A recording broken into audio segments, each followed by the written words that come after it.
On behalf of all of us here at the Calgary Flames, my name is Beasley, saying so long. Enjoy your evening tonight. Right now, Brandon Parker and Cory Sarich are standing by with the post-game show presented by Original 16.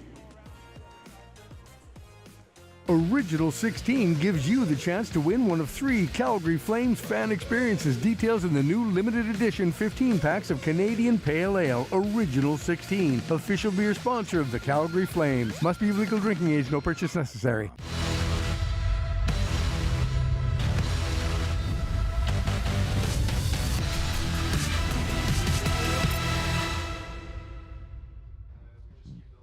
All right, welcome inside Flames Postgame Live. It's brought to you by Original 16, celebrating things done well. And one thing done very well here tonight is another Calgary Flames victory. They pick up the win 5-3 the final over the Minnesota Wild in a game that had some ebbs and flows to it, went back and forth a little bit, both within the period and from period to period. But welcome in, Cory Sarich, Brendan Parker, as we break down this hockey game here tonight. And maybe even before, it looks like before we get into the game and before we even hear from you, we're going to welcome in a coach right off the bat. There we go. Things are always changing. Yeah. Let's hope they can fit us all on this screen. Yo, welcome. There we go. How you doing, Husk? Good to see you. Guys. Assistant coach Ryan Husk stepping in. And maybe before we even let Sarchi talk, let's just get some thoughts from you. I mean, interesting game in terms of the start, and obviously a response from your group in the second. But just overall, what did you make of how it all played out tonight? Yeah, ugly start. One team was ready to play, I would say, and one team wasn't tonight. Emotionally, physically, whatever you want to call it. We weren't there in the first period, but I thought our guys did a good job to start the second. Our power play, we needed the 2 goals that we got from it, and I thought our penalty kill, when called upon, did a good job as well. So finding a way to win after a poor start is a big thing for our team. What switched it in your eyes in that? It seemed like maybe the power plays in the first period. I know you didn't score, but maybe help that out a bit. Yeah, I think the early power play goal in the second period. I think it got the crowd into the game a little bit more, and I think our players, they started to skate after that, I thought, more so than they did in the first period for sure. Yeah. But just a thought kind of on that sequence in the third period. Obviously, you get through, as you mentioned, the penalty kill does a good job. You get through that one, and then they end up scoring on kind of a fluky bounce, but just the response from your group there. Yeah, I don't even really know how Raz got himself down there from the bench. I didn't see what happened on the wall to get him to the eventual front of the net, but scoring right after that, for another team, of course, late in the game, that's deflating. It was big for us for sure because this was a game early in the season, call it what you want, but this is a team right now that we're fighting for. We're fighting to get ourselves ahead of here. So this was a big one for us. So the response after that goal was really good. Yeah. With Rasmus, obviously he's come a long ways, and seeing his offensive production kind of take the forefront here this year, he's done a really incredible job actually in both ends. And can you attribute that to anything? Is he doing anything differently this year? Is it just his overall work ethic? I know he plays pretty loose, and he's a pretty loose guy, but is there anything you see from behind the scenes? I don't know. I think over the years he's grown, and when he first started to play a little bit more, when he came here, he was sheltered at times. I think last year was really the first year where he started to play against the better, if you want to say, the better players on the other team. And I think his confidence grew. And then in the playoffs, maybe took a bit of a hit. So over the course of the summer again, trying to figure out how he can be a guy that plays against the top lines all the time. So there's always ways to go or more for him to go for sure. We want him to shoot more. That's one thing for sure. The shot on the power play tonight was great. We need to see that a little bit more often. But I really do believe that he's feeling confident now in his ability to play against those top players. The homestand, it'd be remiss if I didn't ask about that. I mean, you talk about 4-1 and obviously the momentum, but maybe some of the confidence that we're seeing from this group. That word came up a couple times from players. I mean, are you kind of sensing that right now from them in some areas? Well, you'd hope so for sure. I mean, we needed this homestand to be a good one for us. We really did. Now we have an opportunity to take it on the road and try to win some games and come back with points. I mean, we had a tough stretch where we really put ourselves in a bit of a box early on in the year. Now it's up to us to make sure we fight through it. And I think when you see the results or have success, the players do feel better about themselves. It's easier to come to the rink. So we want to make sure we continue to roll with that. And we were just talking earlier, it makes plane rides off the place a heck of a lot better. For the coaches too, I'm assuming? Oh, yeah, way better. I mean, when you're cutting video after the game on the plane or whatever it may be, when you win, it's a lot easier, that's for sure. Yeah, no question. Hey, appreciate the time, Coach. Thanks for having me, Thanks, guys. Thanks, Coach. Assistant Coach Ryan Huska joining us here on the desk, and welcome back inside Flames postgame live, brought to you by Original 16. Get some initial thoughts right off the bat, and maybe we'll just follow that up because, I mean, you heard it, I kind of lay it out pretty clearly in terms of the two different sectors of this game, first period of the second, and ugly start, but the Flames found a way to come back and win this hockey game regardless. Yeah, and I'll completely agree with Ryan there. Things just, I think it all transpires because of that early power play goal. And if they're not ready to go out there and not focused, and you let that one slip by, I think it's going to be a bit of a grind. Like you're going to let those guys get their footing the Wild. You're going to let Marc-Andre Fleury get comfortable, but they sure took it to him, and it was tale of two different periods. And then if we fast forward to the third period, it's crazy because I thought that the Calgary Flames outplayed the Wild for the majority of that on the 5-on-5. Yeah. Yes, they did take a couple of penalties and gave the Wild some opportunities on the power play, but I thought 5-on-5, Calgary played a really nice third period. A little unfortunate with the goal against, but I guess it's tit for tat because one off of Toffoli's shins and then one off of Tanev's. So the bounces actually, I think, leaned in favor of the Flames, but it was a little hairy there for one quick moment in the third. Yeah, I think each team definitely got the benefit of a good one. And now what we're seeing here is what's happening live on the ice. So the game finishes up, and it is the 17th annual Canadian Armed Forces Appreciation Night here tonight. And it's a great program. It's been going on 17 years, an annual night that we all look forward to. And they wear the jerseys, of course, those green jerseys in warm-ups. They sign them. You guys have done that before. And then, obviously, they auction those jerseys off. I think it goes in support of the Calgary Military Family Resource Center as well as support our troops. So you can now go online and bid on those jerseys. Obviously, it goes to a great cause. So welcome inside to our Canadian Armed Forces Appreciation Night. Let's take a look at the highlights from tonight's hockey game. Let's go through it now that we've talked a little bit about it. We have now seen a little bit about it too, as we talked about some of the chances that have gone both ways, and here is one of the earlier sequences of this hockey game, and it's a couple of goals from Minnesota in the early part of this game. Kirill Kaprizov gets the deflection in the goal here. Yeah, he got on the stat sheet early, but you know what, it was, other than that, it was really a quiet night for him. Hardly noticed him after this at all. So not sure if that's product of the Flames doing a job on him, maybe focusing on him, or just a little quieter night for a top scorer in this league. Gets the deflection, that's the goal, and it would continue from there. A little 2-on-1, and it's Mason Shaw that scores his fourth of the season, finishing off a nice little pass there in tight. Yeah, the Flames were really reeling here. They had a couple of tough shifts. The Wild were all over them, and actually the play for probably the first 5 or 6 shifts of this game were all in the Flames' end, and well, the score basically showed it. It sure did. First 6 shots went to Minnesota. They had 2-0 lead 2.5 minutes in, but here's the start that Coach Huska talked about in the second period, and that early power play goal sparked some life into this club. And that's great execution. You know, a lot of times it's exactly that on the power play. You got your most talented players out there, and when they can convert, it does a lot for the team's morale. They were a little sloppy on their couple opportunities at the start of the at the end of the first period, and so I'm sure the power play would have probably got together and talked about it in between periods. Yeah, a couple of good looks, didn't convert, and then they do on that early one, and then this is shortly thereafter, Blake Coleman finishing off a nice passing play that would start with Backlund, hit Ruzicka, and finish with number 20 at the side. Yeah, and Coleman's where he needs to be, and it's a fortunate bounce coming off of Ruzicka's stick, but you know, it's nice to see Ruzicka getting some results here. Yeah. You know, maybe a little bit of added ice time, a little bit of added responsibility, and a little confidence, maybe. Yeah, hey, that's an easy way to play hockey when you're feeling it, when you feel good about yourself. It's always an uphill battle when you're lacking confidence. And that line's been really good for this group, but now more work from the power play. This would be their 4th power play goal in the last 2 games, and Rasmus Andersson, this is one of the bounces you were describing earlier. It catches a body, but it's that shooting mentality. Yeah, and maybe even just before that thing goes in, look at Toffoli keep this play alive with his long reach, his body position. That play could have died right there, and he was, you know, battling in front, gets it back to the point, and off the shin pads and in.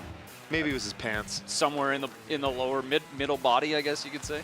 Either way, it's a goal, and it's a 3-2 lead for the Calgary Flames after 2 periods of play, and then this is the goal in the third period. Actually, maybe a missed high stick there. We kind of looked at it, but this is about the other bounce, I suppose. Yeah, and we got Ryan Reeves parked in front. He's a big body, but this one was a little bit of tough luck. Yeah.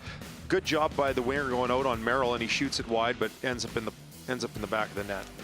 And then just seconds later, and I love that we take this right off the face-off, coming off the goal. It goes all the way into the zone, and then here's that line that we were just talking about. And Blake Coleman, he finished one off. This one he sets up, but nice hands and tight by Rasmus Anderson. And coach is wondering what the heck Anderson was doing in there. I guess that's when you're feeling it as a defenseman, which he's having a heck of a year. You make those reads, you anticipate those plays, and right spot, right time, and nice little feed by Blake Coleman. Yeah, no doubt. And Rasmus Anderson picks up goal number 4 on the season, and then it's iced here from center ice. Tyler Toffoli, his 10th of the season. So you got a couple of guys in double-digit goals in Nazem Kadri and now Tyler Toffoli. Brendan, give me your thoughts. Would you pull your goalie with 3 minutes left in a 1-goal game? Yeah, I mean, I was a little bit surprised to see it, but I guess you had a couple offensive zone face-offs and felt a little early to me, but what do I know? Yeah, I know. What about you? Well, I feel like it was the Patrick Waugh effect. When I played for him in Denver, I'd never really seen a coach pull the goalie with like anything but less than 2 minutes left. 90 seconds. I don't know if we stretched out as far as 3 minutes, but I know we definitely pulled our goalie a lot with like 2.5 minutes, and we had a lot of success with it. So, right? I don't know. 3 minutes is a lot of time for one team. So I'm kind of on the fence with this one. And I guess I think they had a couple of icings after it, a couple of chances, or at least face-offs, in the offensive zone, but nothing to do. No, and that's, you got to give the Calgary Flames credit for that. They were hungry off of those face-offs. They were able to clear pucks. They didn't allow Minnesota to set up, and nothing inside. Got the end result. Got an empty netter and got the big W.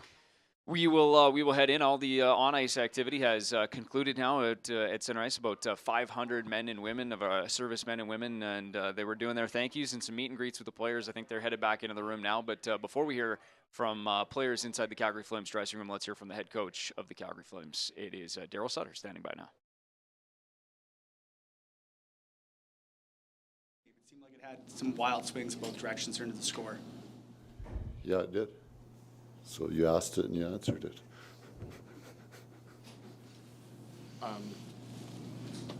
Came out in the second period, scored 3 goals quickly. What was the key there? Power play. They've scored 4 goals in the last 2 games, so you must be pleased with how they're playing. Yeah, I think they're just better around the net, closer to the net. Tyler's had a big impact on it, I think. Does the impact of tonight just talk about the resiliency of your team? Yeah, it was important to finish homestand. We talked about it against a team that it's gonna be a race with. That's for sure. Daryl, Kaprizov entered this game as one of the hottest players in the league right now. Started off as a hot player too. Yeah, how did you feel you defended him the rest of the game? Well, the goal he scored, I mean, we had the puck below the goal line. So that means that we weren't defending him. We had the puck. We gave him the puck back. So, but other than that, I mean, you got to look. I don't know. He had multiple attempts, which he's a star. He's a great player. What was the key to Rasmus's late goal? It seemed like Ruzicka had a really nice forecheck to get the puck back. Well, Rasmus in a good position to get it. I think the gap as his defenseman was, as our game went along, our defenseman's gap got better. Wasn't very good early. Was there anything you feel like your team was doing early in that second period to capitalize on those chances? No, we drew the penalties. So if you're drawing penalties, that means that you got the puck. They're having to check you, and if you can play a second faster or half a step faster, bear down on the puck, then there's a good chance you can draw a penalty. How happy have you been with Dan Vladar picking up 4 wins on the homestand for you guys? Yeah, we just kind of rode the hot bet on the horse and rode him. How much growth have you seen from him since last year at the beginning? Just had a good summer, better trained. That's for sure. Okay. So the players have just gone out for the photo, so we should be ready for you down the locker room. So who's these young ladies here? We're back. How are we going? There it is, head coach Daryl Sutter, and he finishing up his thoughts. Obviously, power play. Asked about kind of the transition in this game, and I think Coach Huska kind of answered the same way. But huge difference, not only tonight, but last night. You got 4 in the last 2. But who called it first? Yeah, it was the power play. You did? I guess so. Yeah, you did. Didn't we talk about it in between periods? Absolutely. Come on. In between, that's No, right. it was. What time is it? Daryl talks about them being around the net. Well, we've talked a little bit tonight. And look at that, you got 3 guys converging on the net. Can't really see maybe who is it in the back, Huberto coming in, but yeah, on the back door, does a nice job. And then you got Toffoli, who kept this play alive, and he's in front, gets hit with a puck, and who's coming in there again? Number 91. But it was about puck movement. It was about just hustle, I think, at the start of that second period. The Calgary Flames weren't moving their feet the first part of the first period, and I think it's hard to just kick your power play into gear after a start like that. So there would have been, I think, things said in between the first and second period, and it was like, we got to be better, and they came out and they were much better. Yeah, keeping pucks alive, I guess that would be kind of that hard work. And the only way you do that is using your body to protect pucks and being in the right spot, and then just getting after it. Yeah, well said. All right, let's go back inside the Calgary Flames dressing room. Let's hear from our first guest on the evening, and it is one of the stars on the night, Rasmus Andersson. Yeah, obviously, not the start we wanted. First 10 minutes weren't good enough, but we got a little bit of momentum towards the end of the first, and we carried it with us to start the second. Obviously, it's as I said, momentum when you score 15 seconds into the second period, and then we just we kept going, and we got another one, and then another power play goal. So and honestly, I thought we controlled the game after that.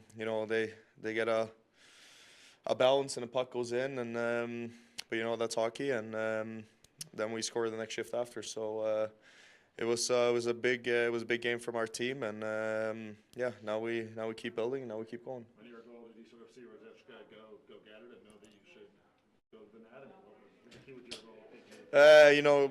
Really good pass from Colsey, and I kind of saw that a little bit of time, so I just try to make a move and shoot it, and almost missed the puck, but it went in, so it was nice. What's the balance there, knowing it's a tie game, and just the balance between being aggressive versus knowing the game situation for you in that moment? Yeah, you try to read every situation, but I saw Colsey come out with the puck, and I kind of beat my forward down. Beat my forward, and then Colsey made a good play, and we scored. So yeah, I made 2 really bad reads before that, 2 bad pinch plays, but sorry. It happens, and this time it was the right read. What's working so well in the power play the last little while? I think we're just simplifying it. We're being more aggressive. We're shooting more, and it's the hardest defense is always shots. So we shoot and we try to create some chaos. And on the first goal, Lindy makes a really good play to Nas, and it's a tip goal. And the second one, we shoot, and I probably missed the net by 5 feet, but it hits off and goes in. So we've just been keeping it simple last couple of games, and we've been scoring. So just keeping it simple. Looking at it from our vantage point, 4-1 on this homestand, you guys scored a lot of goals, power plays going. A lot of guys who have maybe gone quiet are now picking up points. And does it feel like you guys have rounded the corner a little bit? Yeah, we said we wanted to have a good homestand, and that's what we did. As you said, we're 4-1, and there's the small stuff clicking, like power play lately, and our PK's been good. So our 5-on-5 has been better, and we got good goalies. So I think a lot of stuff is clicking, but first 10 minutes today wasn't good enough. So that's obviously something we gotta figure out. And as I said, we won 2-3 in a row, and now we keep building, and we have a tough road trip coming up, but it's gonna be fun. For obvious reasons, Columbus, Johnny Gaudreau, a lot's gonna be man of the game. Does it feel big to you guys? I mean, you guys probably make it bigger than it is. It's a part of the business. It's free agents every year, and people can pick and choose where you want to play if you're a good player. So, but we moved on, and so have Johnny probably, and but it's obviously going to be special for him to play against the Calgary for the first time. As it was special for Johnny and Weeks playing against Florida for the first time. It's probably more special for him than it's for us. For us, it's another game we need to win. Thank you, Rasmus. All right. All right, so Rasmus Andersson, the game-winning goal, you heard him describe it, and how about just the play of late from number 4 and what he's brought to this group? Yeah, really solid, making good reads, getting involved at both ends of the rink, playing a lot. Like after 2 periods tonight, he'd already played 15 minutes. He was their top defender after 2. The really interesting thing for me though is he had a couple of misreads tonight. Start of the game, maybe not, obviously not where the whole team wanted it, but you heard Daryl even talk about gaps and different things like that. But credit, it doesn't faze him, right? And that's the sign of a good player, and that's the sign of a player that's headed in the right direction and growing, because if you let the things that don't go well impact your game, and if you can't get past those, or if you dwell on those, you don't really progress as a player. And I just think that he's been taking everything in stride so far this year, and again, makes a great play at the end of the game to get the eventual game winner. Yeah, the difference maker, yeah. Number 4, Rasmus, and I think you said 25 minutes, or it's nearing 25 minutes by the time this game finished up. So that's a big third period. Yeah, absolutely, yeah. All right, there are some thoughts on Rasmus Andersson. Let's go back inside the locker room. Let's hear from Nazem Kadri now. Of course, he's got 5 points in his last 3 games and another big one here this evening.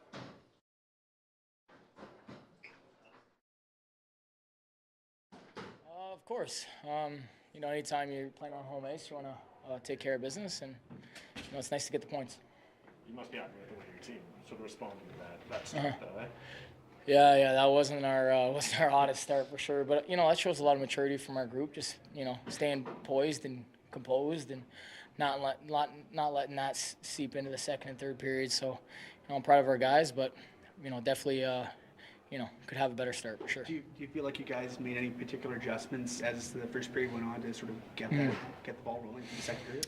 Yeah, just try to play harder. I mean, it's not an effort thing. Sometimes you feel like you're not getting the bounces, and you got to credit them. They came out flying first 5-10 minutes of that first period, and after that we were able to adjust and play some more offense. What's the conversation on the bench when you allow 2 quick goals? What are you saying to each other on the bench? Just trying to stay positive. I think getting frustrated is natural, and but you just got to go out there and do something about it. So like I said, I'm proud of the way we bounced back, especially the start of that second period was exactly what we wanted to see. Do you feel especially comfortable with puck on your stick tonight? It looked like you were moving a lot.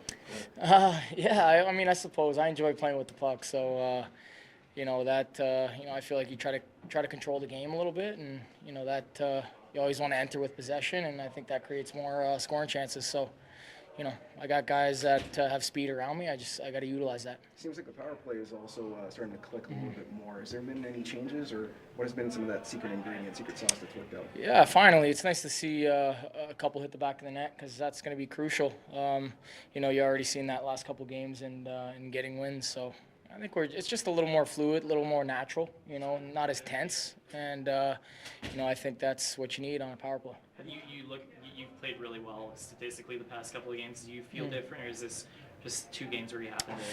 Yeah, I don't feel different at all. That's the funny part. So, with the experience, I think you understand to just stay with it, and eventually it's gonna bounce your way. And I've liked the way I've been playing the last month or so. So you just gotta continue to grind, and 82 games. It's a lot of games, so they're not all gonna go your way. You always hear that it's more fun to come to work when you're winning, though. Because it was 1 4 5. Has this been a nice, enjoyable time in Calgary for you? Absolutely, for sure. It's always a lighter mood, when, as you guys could probably tell, when you get wins. So, that's important. But I think all the guys are on each other's sides, whether we win or lose. We try to keep it light, and we're professionals here, so we always try to, always going to try to improve. I guess does that lightness sort of translate over to a game like this, where you get down early, but you guys have been getting the results, have been playing well. You just sort of have some confidence that you'll get back and get that next goal. I think that's a great attribute to have. Playing from behind can be challenging sometimes, and just having that belief, I think that's where it starts. And even if you go down 1, 2, 3, nothing, whatever it is, you just have that belief that you can chip away and always come back. I think that's a great quality to have. All right.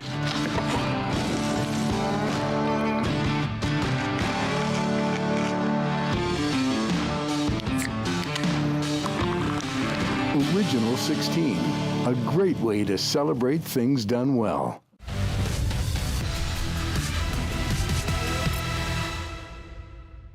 Welcome back inside Flames Post-Game Live, brought to you by Original 16. The Calgary Flames celebrating a victory here this evening, 5-3 the final over the Minnesota Wild. But it's also, as we see those jerseys go by in the background, that's even a perfect little tie-in, because tonight was the 17th annual Canadian Armed Forces Appreciation Night, and this was the scene after the game. It is a great night.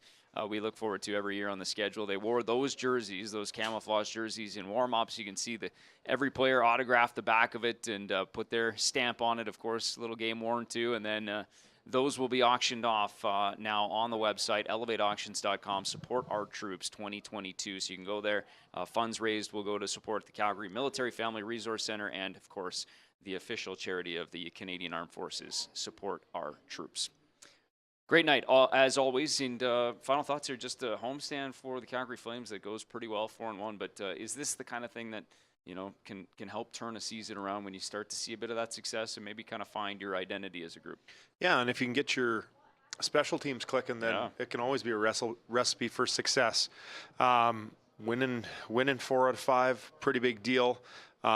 You know, like Nazem just talked about there, when you win, things are a little bit lighter. Everyone plays a little bit looser. Yeah. And I think it's important for them to kind of string together a few here, because if you do go on as the season wears on and you're win one, lose one, win one, that can kind of become a bad habit too, or it becomes the norm. So we're good on the Flames for, you know, putting a few together here and ending it on a good note. Yeah, absolutely. Just the second 3-game winning streak for the Calgary Flames here this season and continuing to build. And thanks for doing it. Appreciate the time. Yeah, thanks for having me. That was a blast. That was a good time. Feel like a celeb in the building tonight with all the love. Top hitter in the Flames organization. Right? Number one. I have a feeling there's going to be a few rebuttals from some of the alumni. Your phone is going to be going off a little bit. We'll see how that goes. We'll make sure to cycle this video out there. Make sure that everybody knows who's number one on the list. Cory Sarich, number 1 hitter. That does it for us on the Flames Post-Game Live. Oh, you want one more in there? No, I'm just scared Reggie might come put me in a headlock. He's going to put you in the tunnel there, I think, yeah. There it is, 5-3 the final tonight. The Calgary Flames make it 3 in a row. They go 4-1 on the 5-game homestand on Canadian Armed Forces Appreciation Night here at the Scotiabank Saddledome. We're back with you at the Scotiabank Saddledome, coming up with a quick 2-game homestand, and it's December the 9th against the Blue Jackets, the Flames. And, or actually, sorry, that's the next game against Johnny Gaudreau and the Blue Jackets. We're back here on the 14th for a 2-game homestand against the Vancouver Canucks. That starts on the 14th of December. Thanks for watching Flames Post Game Live, brought to you by Original 16. We'll see you in a few weeks.